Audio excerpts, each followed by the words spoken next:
Rice మిల్లర్లు బిడ్లర్లతో రాష్ట్ర ప్రభుత్వం చీకటి ఒప్పందం కుదుర్చుకుందని బీజేపీ శాసనసభాపక్ష నేత ఏలేటి మహేశ్వరరెడ్డి ఆరోపించారు.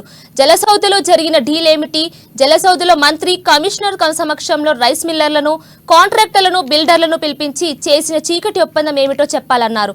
ధాన్యం కొనుగోలుకు రాష్ట్ర ప్రభుత్వం సమయం కోరితే ఎఫ్సీఐ అంగీకరించిందని, అయినప్పటికీ ప్రభుత్వం టెండర్కు తెరలేపిందని మండిపడ్డారు.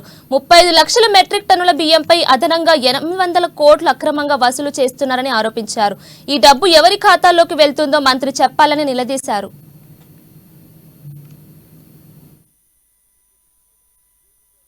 జలసౌదాలో జరిగినటువంటి డీల్ ఏంటి? జలసౌదాలో మంత్రి గారు, కమిషనర్ గారు సమక్షంలో రైస్ మిల్లర్లను, బిడ్డర్లను, కాంట్రాక్టర్లను పిలిపించి మీరు అక్కడ జలసౌదాలో చేసినటువంటి చీకటి ఒప్పందం ఏమిటి? ఆ చీకటి ఒప్పందంలో 100 రూపాయల స్టాంప్ పేపర్ మీద మీరు ఎవరికైతే బిడ్ ఇచ్చారో వాళ్లకు, రైస్ మిల్లర్లకు మధ్యలో బలవంతంగా ఒక ఎంఓయూ అగ్రిమెంట్ 100 రూపాయల స్టాంప్ పేపర్ మీద రాపించినమాట వాస్తవం కాదా? 2007 రూపాయలని 2223 రూపాయలకు రైస్ మిల్లర్ వీళ్ళ దగ్గర కొట్టున్నట్టుగా, బిడ్డర్ దగ్గర నుంచి రైస్ మిల్లర్ వాపస్ వాడి బియ్యం వాళ్ళే కొట్టున్నట్లుగా 2223 రూపాయలు 4 ఇన్స్టాల్మెంట్ గా కట్టే విధంగా మీరు వాళ్ళతో ఒక ఎంఓ రాయించుకున్న మాట వాస్తవం కాదా? దాంట్లో వాళ్ళిద్దరు సంతకాలు పెట్టించుకున్నటువంటి మాట వాస్తవం కాదా? మరి 2007 రూపాయలకి ఒకవేళ కాంట్రాక్టర్ కి మీరు బిడ్డింగ్ చేసినప్పుడు మళ్ళీ 2223 రూపాయలకి ఆ బిడ్డర్ కి రైస్ మిల్లర్ కి మధ్యలో ఈ చీకటి ఒప్పందం మీరు చేయించిన 100 రూపాయల స్టాంప్ పేపర్ ఒప్పందం వెనక కారణం ఏంది? ఆ 216 రూపాయలు ఎక్సెస్ గా మీరు రాయించడం వలన